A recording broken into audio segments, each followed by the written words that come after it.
哈利路亞。有冇 close up 㗎？會唔會影到我啲法令紋啊、蘋果肌啊、雙下巴啊嗰啲咁啊？呢啲呢係歲月嘅痕跡嚟㗎嗬。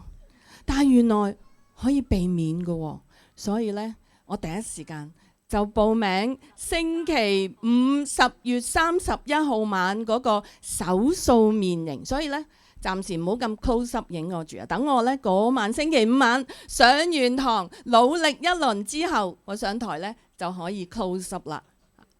係咪啊？阿們，哈利路亞。咁今日呢，就同大家分享人在旅途。係啊，係啦，人在旅途幾靚，你睇下呢個畫面。我同牧師每年至少都會搭一次飛機嘅，係咪？香港、加拿大、香港，下個月我又飛啦，我又返加拿大啊！11月10號我就會飛，不過今次得我自己啫，牧師冇份嘅。OK， 咁啊，拜託大家幫我照顧牧師咯喎。OK， 同埋呢，因為呢，我11月27號嘅朝早先至返到嚟。你知唔知牧師幾多號生日啊？11月25號啊！唉，但係冇辦法，因為有啲嘢真係要處理啊，所以拜託大家，等佢唔好覺得好孤苦伶仃咁樣過生日啦，好唔好啊？多謝你哋，我好放心㗎，因為我知道你好愛牧師㗎嘛，你哋每一個都好愛牧師㗎嘛，係咪？牧師係咪喺度？係，同佢向住後邊指住佢，同佢講：牧師，我哋好愛你㗎。係啊，等我個心都安樂啲啊，係嘛？真係。咁咧嗰陣時咧，我好想住加拿大，而且即係媽媽又喺嗰邊，哥哥有嗰邊，家姐又喺嗰邊，係咪？好想翻去住㗎。咁而家梗係唔想啦，有間咁好嘅屋，你哋都嚟過啦，係咪？好安樂㗎嘛，而家住得。但係記得有一次咧，我回程翻嚟嘅時候咧，個飛機降落緊喺香港嘅機場喎。咁我就，我坐窗口位嘛，咁我就望出去窗口。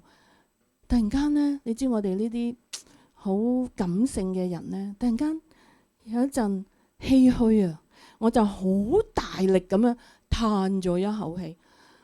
唉，邊度先至係我嘅家咧？好快，我聽到突然間有個人伸咗頭過嚟，喺我耳仔邊講：天家咯。你估我都係邊個啊？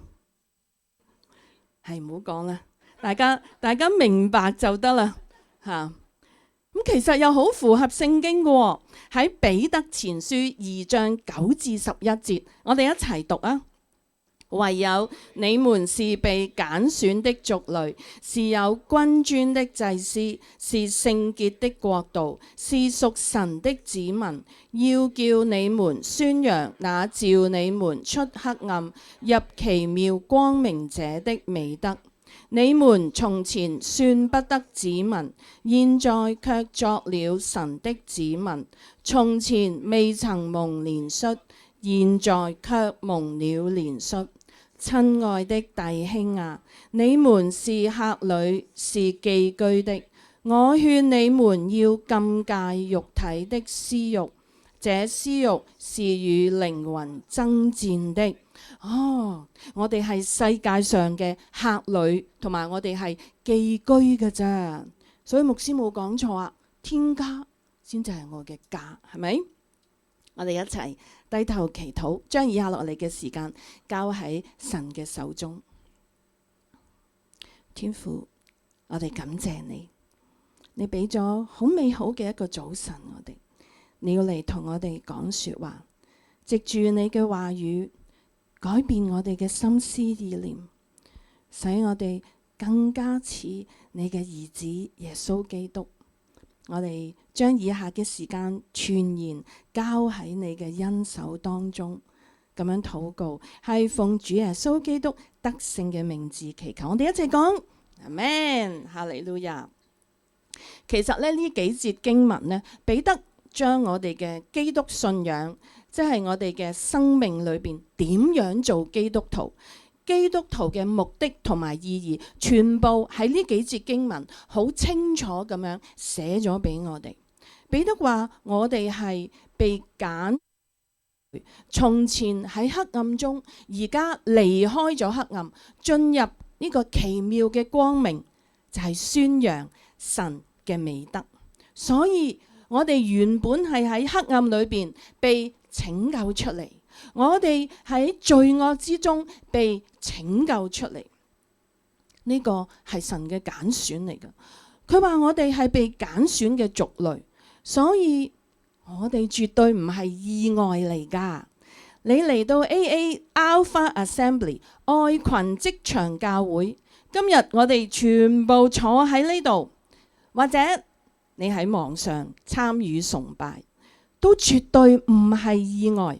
呢個係神喺我哋生命中有一個命定，有一個旨意。所以喺網上嘅你對住個熒光幕講，在座嘅你同你隔離旁邊兩旁嘅人講，你嚟到 AA 唔係偶然噶。再同你前後講，你係被神揀選噶。阿們。我哋呢係被神揀選嘅族類，神喺我哋生命裏邊呢係有命定有旨意。咁我哋被揀選做咩呢？彼得話要做一個聖潔嘅國度，成為君尊嘅祭司。舊約裏邊提到祭司呢，就係神嘅僕人。換句話講，神拯救我哋，唔係即刻要帶我哋返天家。而係咧，我哋要喺呢個地上，要我哋成為神嘅僕人嚟服侍神。所以我哋需要學習點樣做神嘅僕人。所以彼得前書2章9至11節咧，就係講緊我同你基督徒嘅生命進程。首先係被神揀選，得救重生。重生嘅目的唔係只要返天堂。如果唔係呢，我呢就一定會揀海灘嚟浸禮嘅。點解呢？一浸完，哇！即時呢就升上天堂，幾型啊？係咪？你揀唔揀海灘浸禮啊？我真係會揀啊！但係唔係啊？重生之後，你跟住落嚟要行一條路，叫做成聖嘅路。呢條路呢係一個過程嚟嘅。呢條成聖嘅路係要幫助我哋改變、成長，成為一個聖潔嘅人。咁聖潔到底係乜嘢呢？其實我哋可以用另外一個詞語咧嚟描述聖潔嘅。聖潔即係等同於成熟，成熟成為一個基督徒，成長滿有耶穌基督嘅樣式，三尖八角、岩岩巉巉都可以俾耶穌去陶造，變得好滑順，變得好靚。阿們。但係原來呢，成為聖潔成熟嘅人都唔係最終嘅目的喎。我哋要成為一個滿有耶穌基督樣式嘅人，終極目的為咗要服侍神，成為神嘅僕人。有啲基督徒呢，佢就只係停留咗喺第一個階段，得救重生。我洗咗禮啦，我得救啦，哈利路亞！信主30年，從來呢，佢就只係識一節經文，就係約翰福音3章16節，信耶穌得永生，返天堂，哈利路亞！唔係啊，弟兄姊妹，神要我哋成長啊，唔單單重生，信耶穌，我哋要成長，即係點樣呢？成聖。成為聖潔嘅人，喺主裏面成熟嘅基督徒，最終極就係要喺地上成為神可以用嘅僕人，成為眾人嘅祝福。阿們。神揀選我哋，祝福我哋，好讓我哋能夠成為別人嘅祝福。所以一個基督徒嘅進程就係我哋被神揀選，得救重生，成為一個成熟嘅人，做神嘅僕人，好讓神可以使用。呢個進程有一個名稱嘅，就係叫做門徒訓練。所以你被神揀選，得救重生之後，如果你要成長，成為神可以用嘅僕人，你需要做門徒，需要被訓練。冇被訓練過就唔係門徒。所以我哋要返教會、返祈禱會、返小組、返查經班，參與服侍。而喺呢一切嘅過程之中，我哋係被訓練同埋被陶造啊，弟兄姊妹。而且呢，我哋要拜師學藝喎。我哋最終極嘅大師傅係邊個啊？耶穌基督。阿們。如果教會要成為世上嘅祝福，我哋唔可以停留喺第一或者第二個階段，我哋要成為門徒。只有門徒先至能夠改變呢個世界，影響呢個世界。呢嘅異象係咩？我哋再大聲講一次。以神嘅愛影響世界，唔係念口簧啊！我哋要成為門徒，同隔籬旁邊講，我哋要成為門徒。阿們。大概300年前呢，即係1703年至1791年，有一個人物，佢叫約翰衛斯理，大家應該呢都唔陌生噶啦。衛理公會，佢就係其中一位創辦人。佢嘅事工呢係非常成功嘅。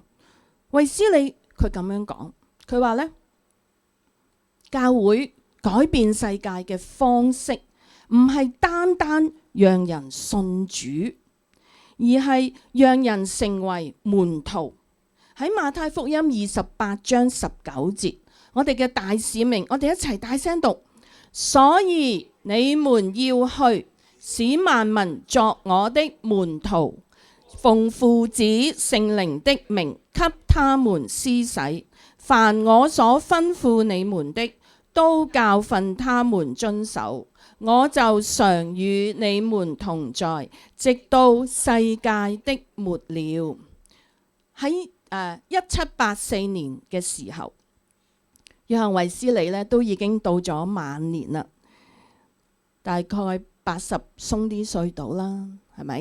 咁我哋在座都有嘅喎。佢未返天家之前，佢同神禱告。佢禱告咩呢？佢話神啊，你俾100個門徒我哋可以改變全世界。所以當時係1784年，佢就按立咗100個傳道人。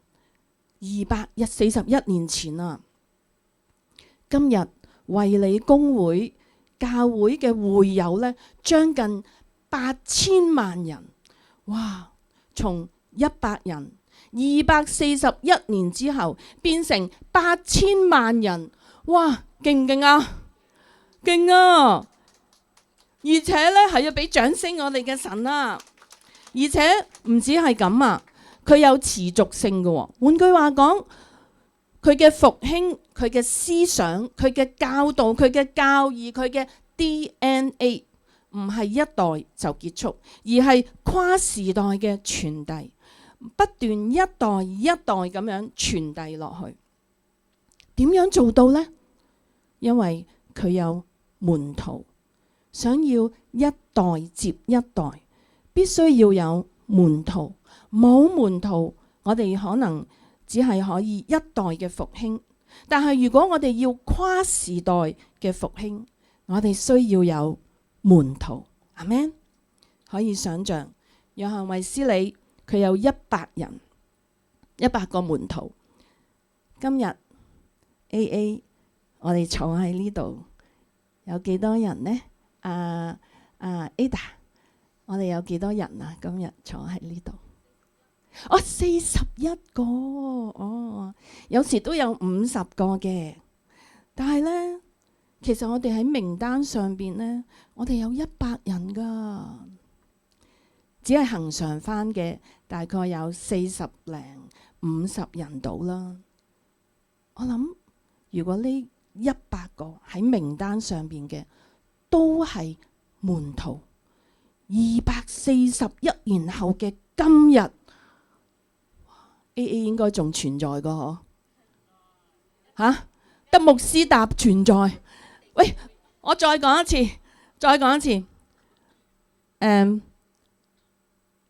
咩啊？如果呢100個名單上面嘅都係門徒，241年後嘅今日 AA 應該都存在個可？哇！阿們，哈利路亞！哇，不得了啊，不得了啊！我哋有8000萬人啊，阿們！我哋鼓掌俾耶穌，鼓定獎先，好唔好啊？唔係我哋嘅能力，因為係耶穌嘅能力，所以我哋要鼓定獎俾耶穌先。弟兄姊妹，但係我哋需要訓練門徒啊！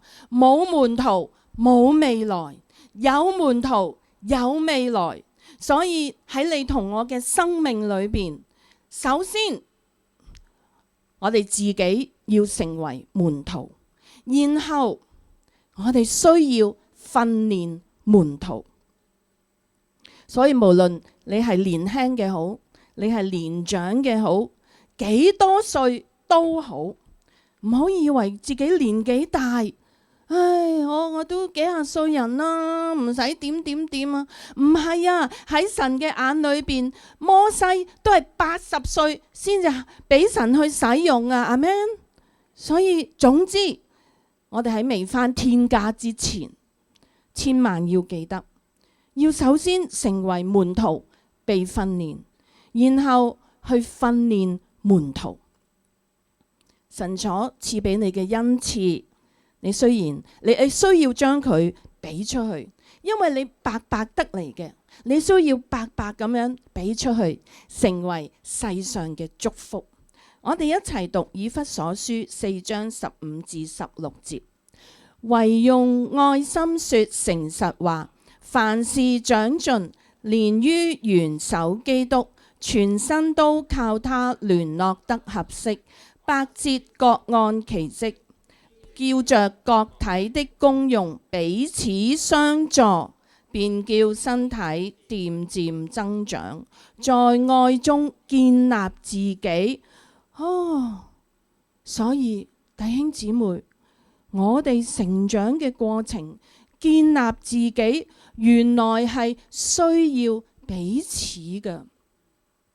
我哋雖然係一定要有個人同神嘅關係，同神嘅經歷係好重要，但係我哋嘅信仰，我哋行呢條門徒訓練嘅過程係需要彼此㗎，唔係自己行自己嘅路，而係一條一齊行嘅路啊，一個一齊行嘅人生旅程。哪怕我哋一齊行到啲法令紋啊、蘋果肌啊、雙下巴全部出晒嚟，但係唔緊要，我哋都係咩啊？一齊行。同你隔離嗰個講啊，你需要我，我都好需要你啊。阿們。所以呢，喺彼得前書2章11節嗰度講，親愛的弟兄啊，你們是客旅，是寄居的。呢個思維好重要。你發現呢，佢係描述耶穌成個服侍呢，都係從一個鎮到另外一個鎮，同一個地方到另外一個地方，係一個旅程。耶穌係客旅，佢住咩地方呢？有時住喺彼得屋企咯，有時又住喺馬大、馬利亞屋企咯。佢係客旅。耶穌成個服侍生涯描述嘅就係你嘅人生同埋我嘅人生。我哋係客旅。牧師呢，上2個星期講到感恩的季節，係咪？佢提到12年前，我同佢咧咪報名去新加坡讀神學嘅，係咪？當時係我哋經濟最有狀況嘅時候，只係夠錢每人買一張單程機票去新加坡嘅啫，仲係人哋都未話收我哋已經買咗啦。咁對方打電話嚟 interview， 揾唔到牧師就打俾我，所以咧牧師唔係親身經歷啊，少咗兩錢肉緊啊，所以我上個2個星期咧翻去聽翻佢篇道，我話唔係啊，唔係咁噶，到我講道嘅時候咧，我一定要講翻呢件事。跟住咧，即係佢打嚟俾我嘅時候咧，嗰個係Cindy 師母，即係 Pastor Bobby 個太太。當時我同佢咧唔係好識嘅啫。咁我話係啊，我哋買咗機票啦。佢話吓，買咗機票？我話係啊，單程機票。吓，單程機票？我哋都未話收你哋。哇，你嘅信心都好大喎。咁我話係啊，我哋好想嚟啊嘛。我估咧喺佢咁多年嘅收生過程咧，佢哋係未錄取過啲學生咧，係未收已經買咗機票啊！所以佢嗰個驚訝嘅程度同我興奮嘅程度咧係成正比㗎。哇！咁當然即係之後咧，佢已經好快就已經 send message 嚟啊！你已經被錄取啦！阿們，歸榮要俾神。喺路加福音9章3至6節，耶穌對門徒講乜嘢呢？我哋一齊讀。對他們說，行路的時候，不要帶拐杖和口袋，不要帶食物和銀子，也不要帶2件褂子。無論進哪一家，就住在那裏，也從那裏起行。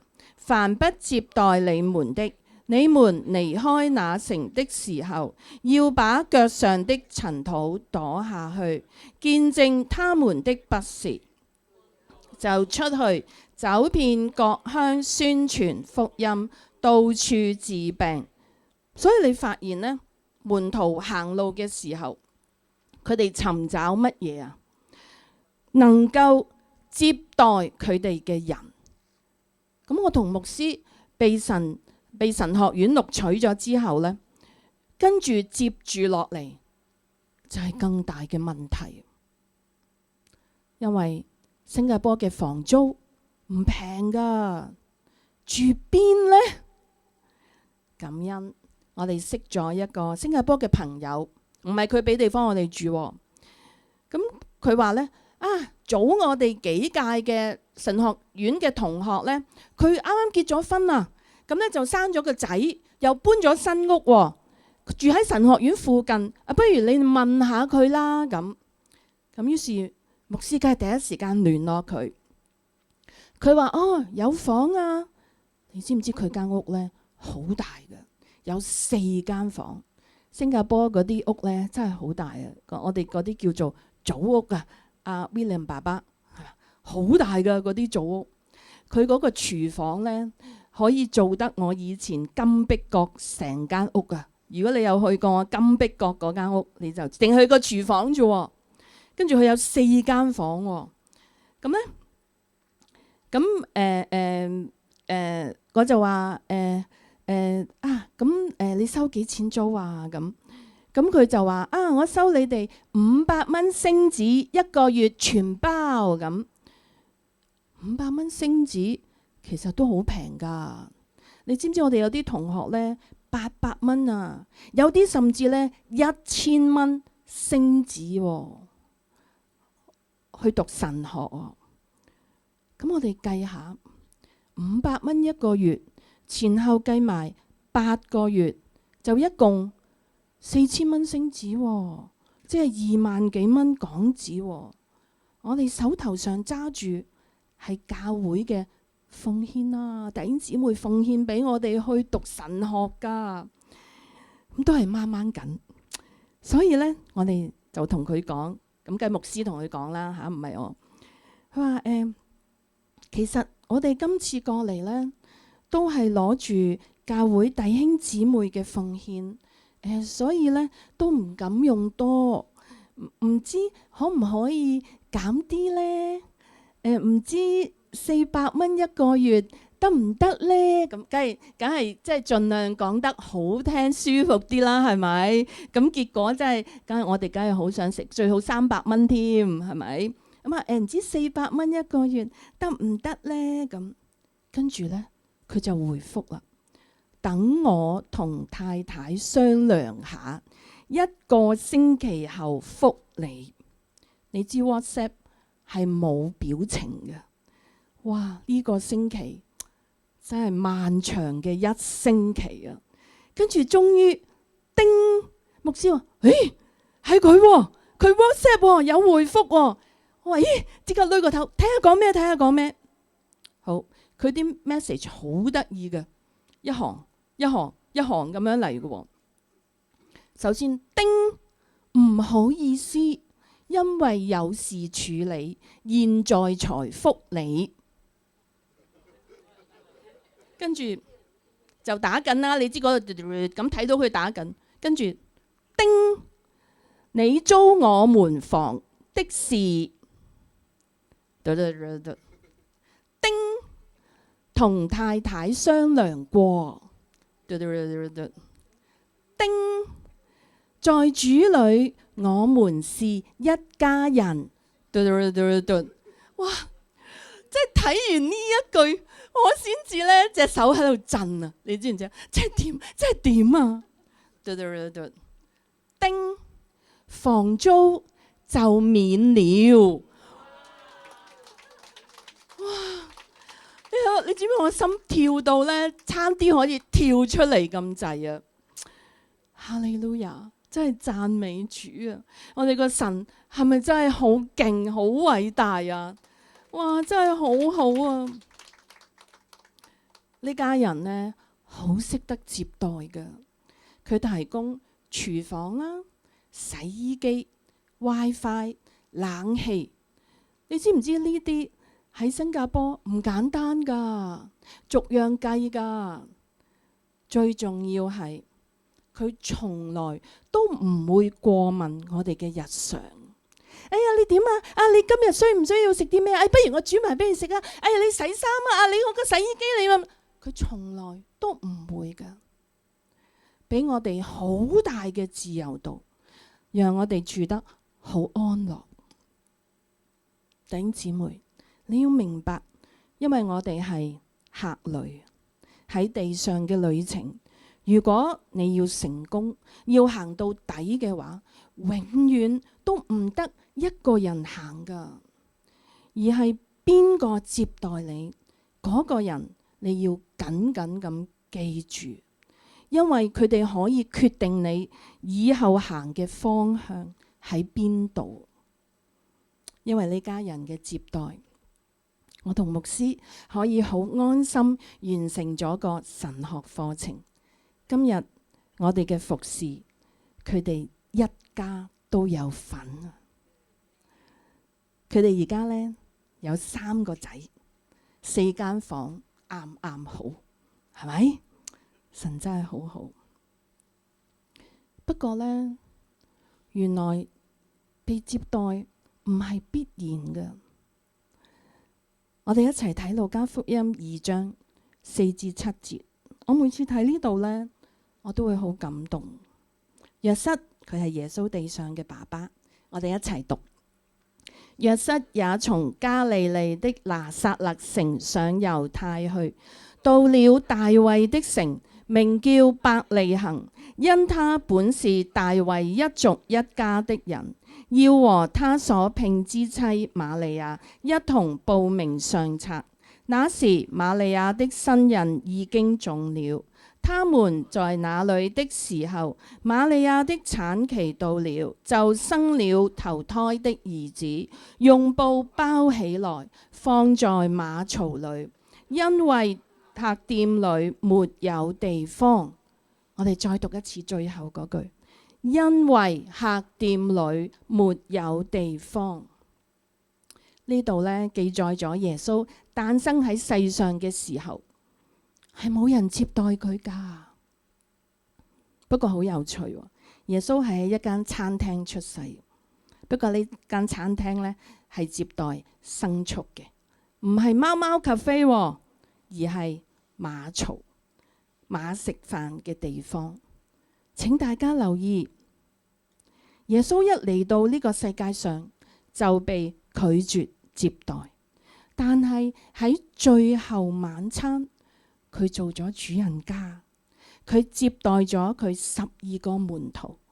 耶穌為佢哋洗腳，為佢哋預備餅同酒，建立咗我哋今日嘅聖餐。耶穌雖然被人拒絕接待，但係佢嘅心態係我仍然願意接待人。弟兄姊妹，呢個心態好重要喎，因為你喺呢個世界上，原來唔一定會有人會接待你㗎。你唔一定會係健康嘅家庭長大，你唔一定有好嘅爸爸媽媽，你唔一定有好嘅兄弟姊妹或者親朋戚友，可能你都喺一個馬槽裏邊長大，同動物一齊長大。你話我爸我媽我哥家姐細佬妹，甚至我老公我老婆，全部都係動物嚟噶。你話神啊，點解你俾我喺一個咁嘅環境裏邊成長？我唔知你有冇咁樣講過，或者咁樣呼求過神。但係如果你可以好似耶穌嘅心態一樣，雖然冇被好好嘅接待，你學習因為天父上帝接待咗你，唔需要懷恨在心啦。天父釋放咗你，佢嘅愛足夠令你滿足。你而家有能力去接待其他人，你可以成為眾人嘅祝福。所以耶穌喺地上嘅第一日冇被接待，其實佢嘅服侍生涯好多時都係冇被好好咁接待。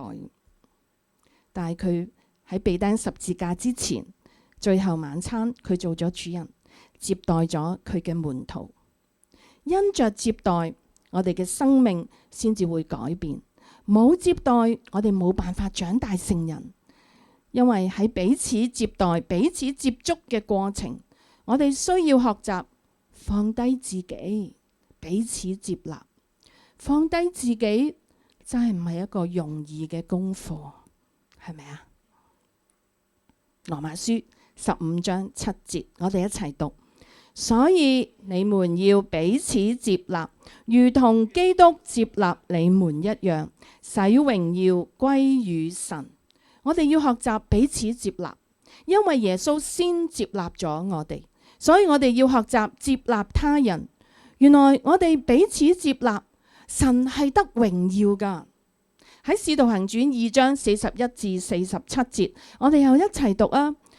於是領受他話的人就受了洗。那一天門徒約添了3000人，都恒心遵守使徒的教訓，彼此交接，擘餅，祈禱。眾人都懼怕，使徒又行了許多奇事神蹟。原來當我哋彼此接待、彼此交接，即係彼此接待、擘餅加上祈禱，有好多奇事神蹟喺中間彰顯噶。喺使徒行傳2章44節呢，信的人都在一處，就係好似我哋今日咁樣，我哋一班信靠耶穌嘅人喺主裏邊，我哋係一家人。阿們。跟住係46至47節，今年嘅主題經文，我哋一齊讀。他們天天同心合意，恆切的在殿裏，且在家中擘餅，存着歡喜誠實的心用飯，讚美神，得眾民的喜愛。主將得救的人天天加給他們。呢個就係彼此接待。佢哋點樣接待呢？天天同心合意，歡喜誠實，呢個就係接納。你話佢哋係咪真心㗎？我唔知啊。聖經話人睇人係睇外表，但係神睇人就係睇內心。當佢哋真心彼此接待、彼此接納，天天同心合意，存着歡喜誠實嘅心讚美神，人喜愛，神更加喜愛，神就將得救嘅人天天加俾佢哋。弟兄姊妹，我哋每一個人點解今日會喺呢度呢？能夠認識神，能夠喺聖經裏邊成長，係因為有人接待咗你啊。可能係昔日帶你信耶穌嗰個，又或者係領袖、牧者，或者係身邊嘅弟兄姊妹，又或者係為你開門嗰位招待。神俾咗我哋 AA Alpha Assembly， 俾咗我哋有小組，俾咗我哋有弟兄姊妹。神將我哋放埋一齊，我哋係被揀選嘅族類，係有君尊嘅祭司，係聖潔嘅國度。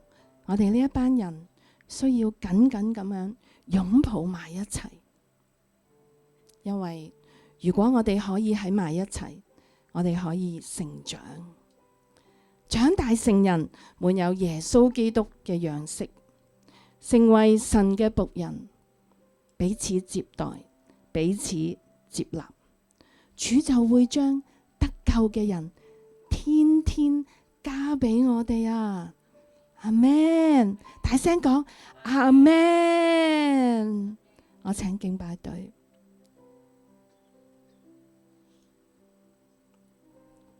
不過呢，我想講彼此接待係唔簡單嘅，彼此接納更加唔容易。我哋每個人都好多包袱，有時連我哋自己都接待唔到自己，自己都接納唔到自己。可能我哋嘅身體，我哋有好大壓力；家庭俾好大壓力，我哋工作、經濟又俾咗好大嘅壓力，翻嚟服侍成為一個好大嘅拉扯，人際關係就更加。AA 下個月12歲啦。頭先我講喺名單上面有100個人，其實唔止㗎，有100幾人啊。不過呢，好多離開咗，有啲人離開嘅過程都幾傷嘅。當時我崩潰咗，因為我用咗我自己嘅方式去接待，冇完全倚靠神。感恩嘅係，縱然我冧咗，但我仍然堅持行喺神裏面，讓神嘅愛嚟滿足我、安慰我、包紮纏裹我，讓我可以再次企返起身，靠主嘅力量行呢條門徒訓練嘅路，俾主訓練，俾主去陶造。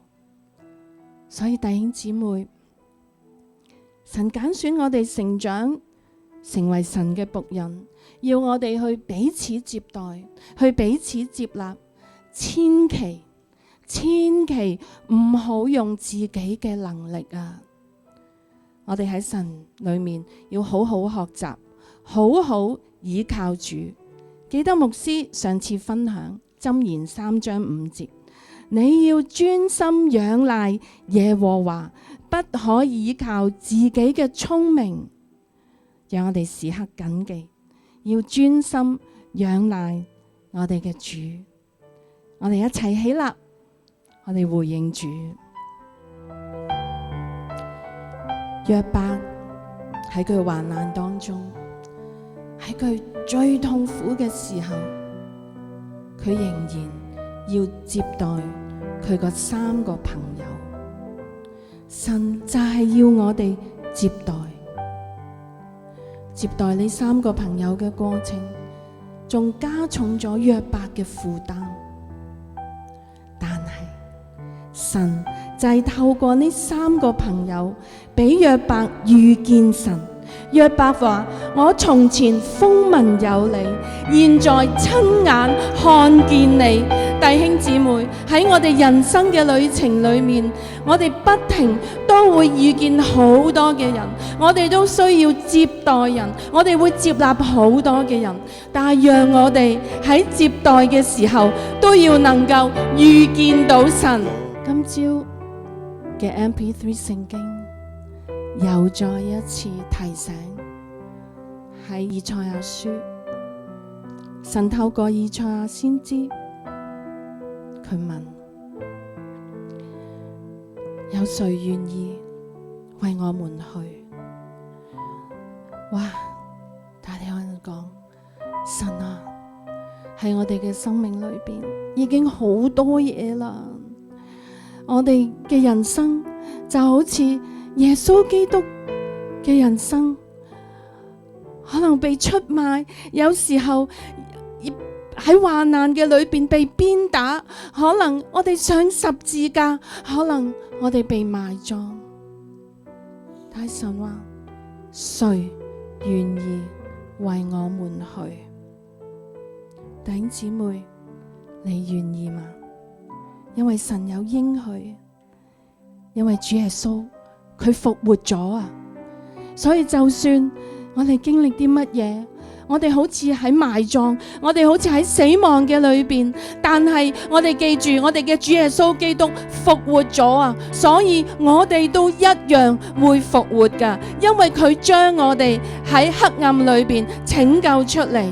佢將我哋喺患難嘅裏邊拯救出嚟，係佢陪我哋行呢一條人生嘅路，縱然好多崎嶇，但係佢陪伴住我哋，一路安慰住我哋。佢係將哀傷變為祝福嘅嗰一位神。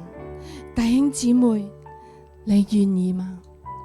耶穌而家呢一刻問你，誰願意為我們去？我哋一齊開聲，我哋話：主啊，我願意啊！主啊，我願意啊！主，我願意，因為係你愛咗我哋，因為係你先嚟愛我哋，係你嘅愛先嚟滿足咗我哋每一個。所以無論我哋喺呢條路上邊，我哋遇到乜嘢都好，你永遠都喺我哋身邊，你永遠都係我哋嗰位美好嘅救主啊！阿們。主啊，唯有你能，唯有你能使哀傷變祝福，使咒詛變為祝福，因為你一路陪伴住我哋喺呢一條路上邊。主，你話俾我哋聽，我哋遠勝過珍珠。你話俾我哋聽，我哋就係你眼中嘅瞳人。所以我哋無論遇到乜嘢，你必會保護我哋。住在至高者隱密處，必住在全能者嘅蔭下。主，我哋願意住喺你嘅蔭下，成為你嘅寶貝，成為你嘅門徒，因為你係你親自揀選我哋。主，讓我哋被你訓練，被你陶造，讓我哋成為君尊嘅祭司，聖潔嘅國度，屬神嘅子民，亦都係你嘅僕人。主，我哋多謝你。主，我哋唔再畏懼，我哋唔使驚，唔使怕，因為你係最大能嘅神，你已經勝過咗一切，所以我哋必然都會勝過一切。主，我哋就帶住你呢一份嘅應許，帶住你呢份嘅愛，帶住你呢份嘅滿足，繼續行我哋人生呢一個嘅旅程，因為係你為我哋預備，你俾我哋嘅呢一份嘅呢一個嘅旅程，必然係最美好嘅。主，讓我哋喺我哋人在旅途上遇見你，時刻都遇見你，我哋嘅人生就係最美好啊！主，我哋多謝你，我哋讚美你，你就係我哋最美好嘅救主，唯有你，只有你。主，我哋愛你，我哋願意一生嘅嚟到跟從你。主，我哋多謝你，讚美你，我哋咁樣祈禱交託，奉靠主耶穌基督得勝嘅名字祈求。我哋一齊講阿們，我哋鼓掌俾我哋嘅神，我哋最美好嘅主耶穌基督，我哋唯一嘅救主。主，我哋多謝你，我哋讚美你。同你隔離左右講，人在旅途遇見神。阿們，哈利路亞，多謝主。我哋今日嘅崇拜到呢度，下個星期同樣時間11點再見你，拜拜。